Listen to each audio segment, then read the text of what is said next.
రానున్న రోజుల్లో public transport సిస్టాన్ని improve చేయాలి, ఇండివిజువల్ వాహనాలు తగ్గించాలి, ట్రాఫిక్ సమస్య భవిష్యత్తును దృష్టిలో పెట్టుకొని పబ్లిక్ ట్రాన్స్పోర్ట్ సిస్టమ్ని ఇంప్రూవ్ చేయడం కోసము వరుసగా అనేక కార్యక్రమాలు రైల్వే డిపార్ట్మెంట్ కానీ ఏ రకంగా చేస్తుందో మనం చూస్తూ ఉన్నాం. అదేవిధంగా ఈ యొక్క హైదరాబాద్ రైల్వే స్టేషన్ కూడా భవిష్యత్ అవసరాలకు అనుగుణంగా దీన్ని మనము అప్గ్రేడ్ చేసుకుంటున్నాము.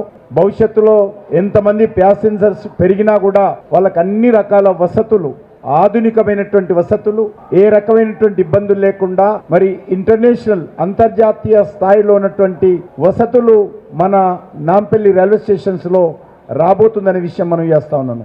ఈరోజు స్టేషన్ కాంప్లెక్స్ టోటల్గా రిప్లేస్ జరుగుతుంది. మనం ఉన్నటువంటి భవనం కూడా ఉండదు, అంతా కూడా మోడర్న్ స్టైల్లో మరి దీన్ని డెవలప్ చేస్తున్నాం. 350 కోట్లు కేటాయించాము. టెండర్లో 327 కోట్లు టెండర్ అయింది. మిగతా డబ్బు కూడా ఫస్ట్ ఫేజ్, సెకండ్ ఫేజ్ కూడా అవసరమైతే పెంచుకొని ఒక ఆధునికమైనటువంటి పద్ధతిలో ఈ యొక్క రైల్వే స్టేషన్ను నిర్మాణం చేస్తాం.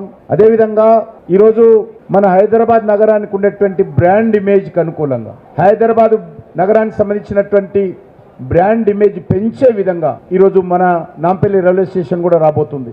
స్టేషన్కి వచ్చేటువంటి ప్యాసింజర్స్కు ఒక రూటు, వెళ్ళే వాళ్ళకు ఒక రూటు ఉండే విధంగా పూర్తి స్థాయిలో ఎయిర్పోర్ట్ ఏ రకంగా ఉంటుందో ఇక్కడ కూడా అదే విధంగా ఫెసిలిటీస్ కల్పిస్తాం. మనకు తెలుసు, ఒక ట్రైన్ రాగానే ఇంకో ట్రైన్కి వెళ్ళాలంటే గేట్ల కాడ ఏ రకంగా ఒకరినొకరు తోసుకుంటూ ఉంటాము. భవిష్యత్తులో ఆ రకంగా ఉండదు. ఇక వచ్చే వాళ్ళు ఒక్కొక్క రూటు, పోయే వాళ్ళు ఒక్కొక్క రూటు ఉండే విధంగా ఇందులో ఏర్పాటు చేశాము.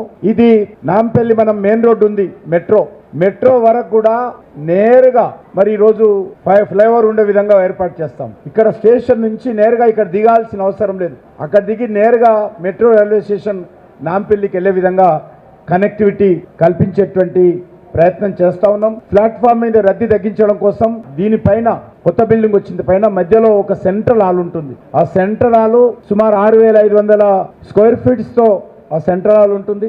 దాంట్లో రెస్టారెంట్ కానీ మరి మిగతా స్టాల్స్ కానీ ఫుడ్ కోర్ట్ కానీ ఏర్పాటు చేస్తారు. కాబట్టి ఆ రకంగా ఉన్నప్పుడు ప్లాట్ఫామ్ల మీద వచ్చి కూర్చొని ప్లాట్ఫామ్ మీద నిద్రపోతూ ఉంటారు పరిస్థితులు. దాన్ని తగ్గించి వాళ్ళకు సరైనటువంటి వసతులు కల్పించే విధంగా ప్రయత్నం చేస్తూ ఉన్నాము. ఆ హాల్ నుంచి నేరుగా బయటికి వెళ్ళొచ్చు, ఆ హాల్ నుంచి నేరుగా ట్రైన్లకు పోవచ్చు. మొత్తం 16 లిఫ్ట్లు ఇక్కడ వస్తాయి, 8 ఎస్కలేటర్స్ ఇక్కడ ఏర్పాటు చేస్తా ఉన్నాం. 150 వాహనాలు బేస్మెంట్ 1, బేస్మెంట్ 2లో ఉండే విధంగా పార్కింగ్ కోసం బేస్మెంట్ నిర్మాణం జరుగుతూ ఉంది. 2027 చివరి కల్లా పూర్తి చేయాలనే లక్ష్యంతో మరి ఈ రోజు నుంచి డేట్ కౌంట్ మొదలు పెడతాం.